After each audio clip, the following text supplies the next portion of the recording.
Assalamualaikum and hi to the panels and to my work-based master, Dr. Fadlina. Today I'm going to present about my learning center, which is called Batik Arts and Crafts Academy.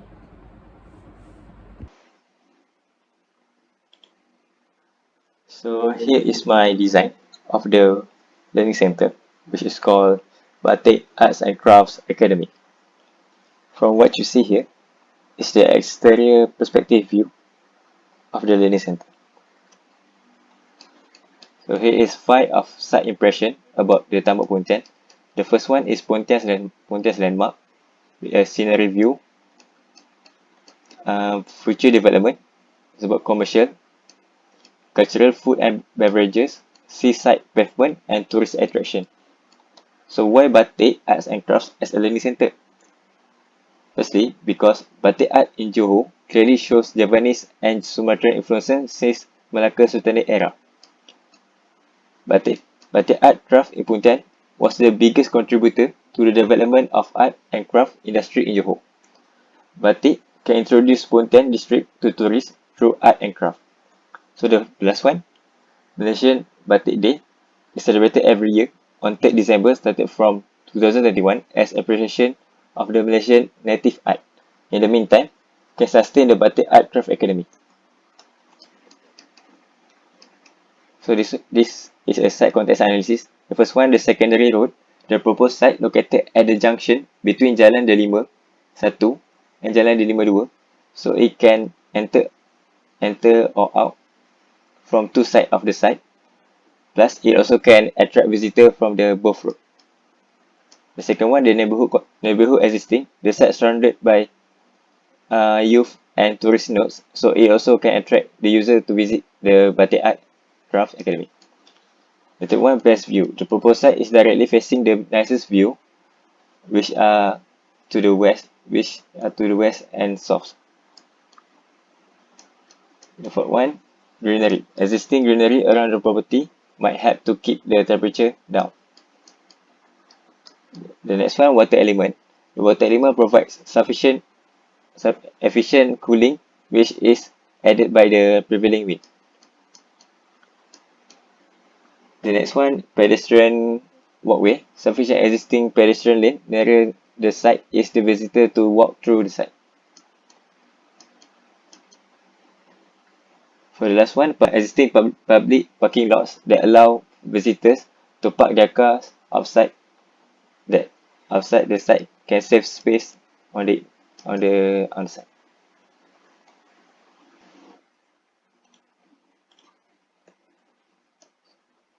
So the next one, we jump to the site plan. From what you see here, there will be a commercial area at the north side, and at the west side, there will be a sea. So for the ingress, they will coming from the top right here, and then for the visitors, they will go straight. They will turn left, turn right, and there will be a disabled parking, two disabled parking, and then there will be a motorcycle parking, staff parking, and for the drop off, they will be here underneath the roof, and then they can go up. There are two ways of egress.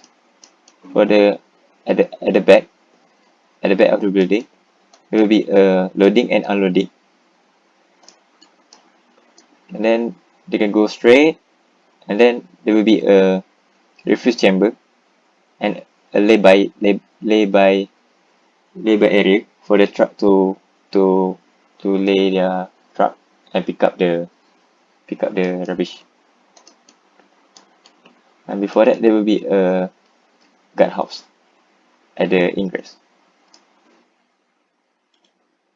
For the issue, the first one, no proper learning center that specifically focusing on batik arts and crafts in Pontian. The next, for the second one, today young generations are lacking of culture and traditions, knowledge, including in batik making. The third one, youth no longer have interest in batik making as they view it as old-fashioned and no future guarantee. So the fourth one, COVID-19 is far from over and we have to live with it. So the client will be an agency under the auspices of Ministry of Tourism, Arts and Culture, which is Kraft Tangan Malaysia. So the next point is target user. The main user is youth. So why youth? Youth are creative and explorative to experiment arts and crafts. Youth are tended to create something new. Youth are easy to learn and gain knowledge. Local youth are the one that will shape the Malaysian batik in the future. Secondary user will be a tourist. Why tourist? Tambak Pontian is one of attractive spot visited by tourists. So the second reason is to achieve 2030 Pontian's future development planning and objective in tourism sector. The next one will be make them acknowledge and mesmerize our unique batik art and crafts. So for the last user will be a local. While local open to the local people to generate profit, make them appreciate and proud about batik culture, art and craft, expose to them that batik art are evergreen and has future guarantee.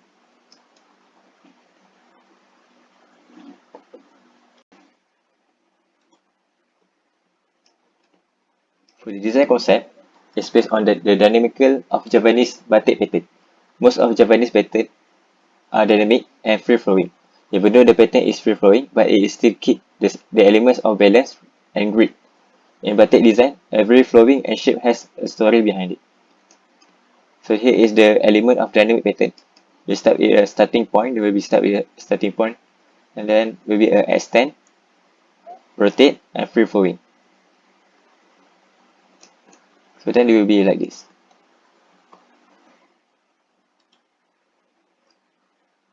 The next point is the form development. So we'll start with the site. The proposed site facing the best view and directly connected to the second road. The next one, arrange the program with the zoning to achieve systematic circular of space and view.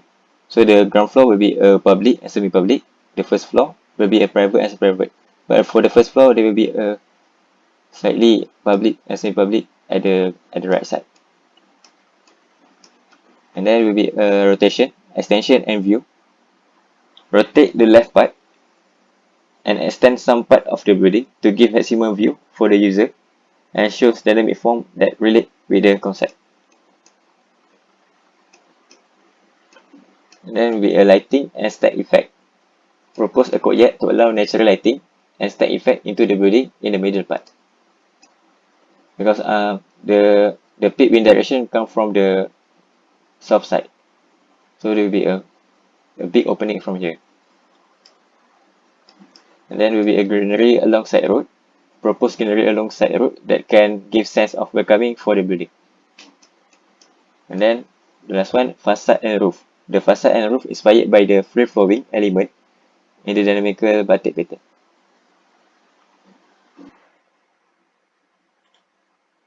Good. The next one we jump to the ground floor plan. So there will be three ways to enter the building. The first one from the main entrance here. They will drop their car and they go out. So the second one will be from the pedestrian walkway, from the existing, and then the third one is from the public car park. Once they park their car, they will using the pedestrian walkway, and then they will continue to enter the building. Okay, start from the drop off. From the drop off area, they will enter the building, and then they will see a reception area, and then there will be a digital multimedia that shows about batik art and crafts. So and then there will be a gallery, physical gallery that shows about the batik arts and crafts. Then at the back side there will be utilities at the back. All at the back here is utilities. Start with the number 17. 17 is a ladies musola. 18 is gents musola. 19 is storage, and then there will be a emergency exit here. Then there will be a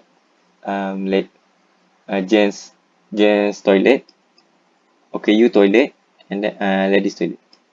And number 23 is M&E room. So for the number 16, there will be a workshop area, a workshop room. And then number 25 here is a workshop also, but this one is a outdoor workshop that focusing on process of drying the batik.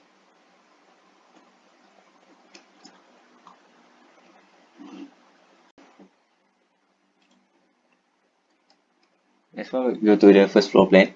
The first floor plan, once they arrive at the first floor, they will see a sitting area. Then they will see a classroom, two classroom. This classroom also can be a hall, multi-purpose hall, by fall off the partition wall. Then there will be a number 15 is computer room for the graphic design course.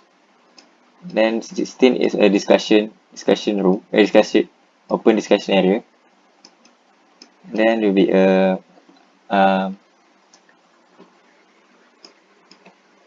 cafe here. And 18 number 18 is outdoor discussion area. And number 19 be a management office.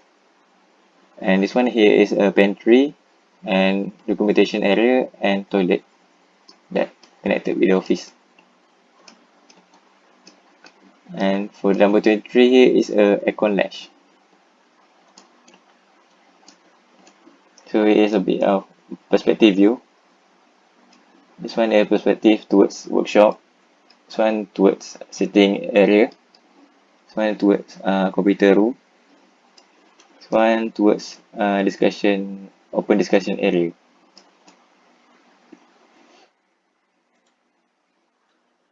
So the next one, I will be presenting about the sustainable approach. The first one, start with self-shaded. The building is designed to be self-shaded to increase the flow of the public into the building. And then will be a passive ventilation. The building rotation bring fresh air in and send stale air out. It also be helping reduce carbon emissions. The third one, maintain existing greeneries. Vegetation modulates heat and cools interior spaces as a buffer. Then will be a parametric vertical louvers to allow indirect natural lighting in every spaces. The facade inspired by the free-flowing batik element. So the next one, low impact material using 10% steel, 25% raw concrete, and 65% timber material. These materials are free of harmful substances and resource efficient. And then glulam structure. By using the glulam structure, the raw material is renewable. Glulam can be reused or recycled. In relation to its weight, glulam is one of the strongest construction material. Then high shielding generally provide more natural lighting and easy to achieve thermal comfort because hot air trapped at the very high shielding in a building.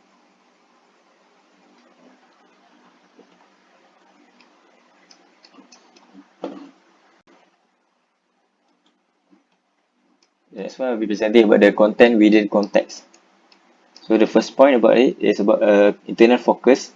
Quiet as a place for gathering the community. At the same time, tourists attracted to see community in Malaysia gather and unite. Next one, program notes. All of the program notes such as workshop, gallery, multi-purpose hall, classroom, discussion area, and cafe located at the frontier to attract targeted user using a cross view.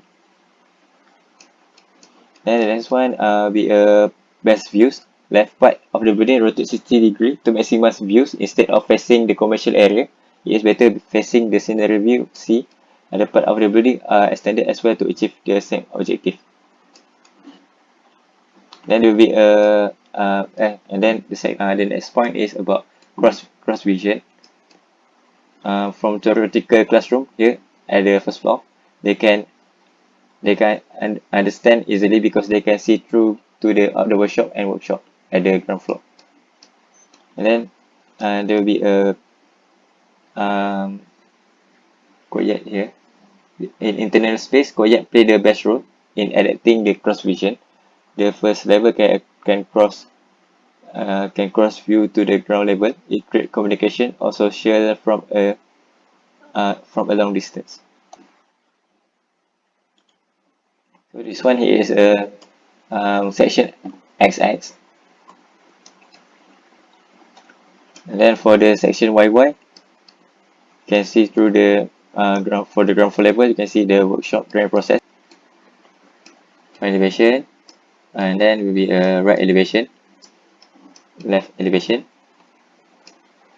and rear elevation, and then uh, next point I'll be presenting over the facade treatment.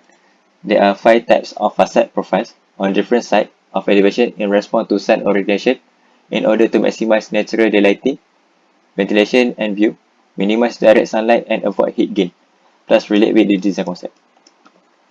So the first one is temporary facade facing east-west using the canvas canvas membrane. So the next one will be a facade facing east-west direct daylighting here.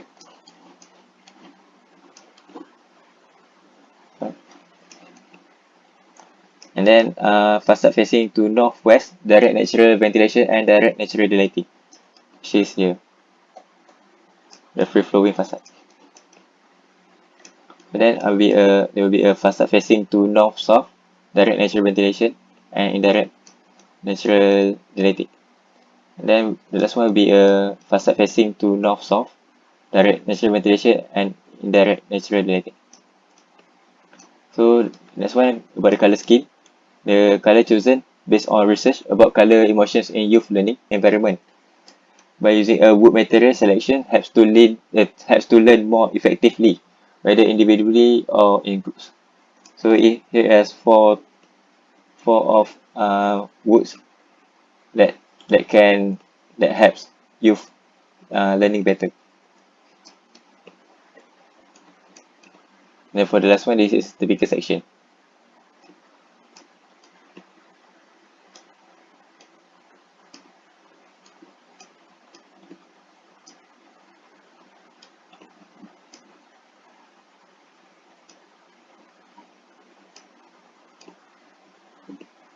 Thank That's all from me. Thank you.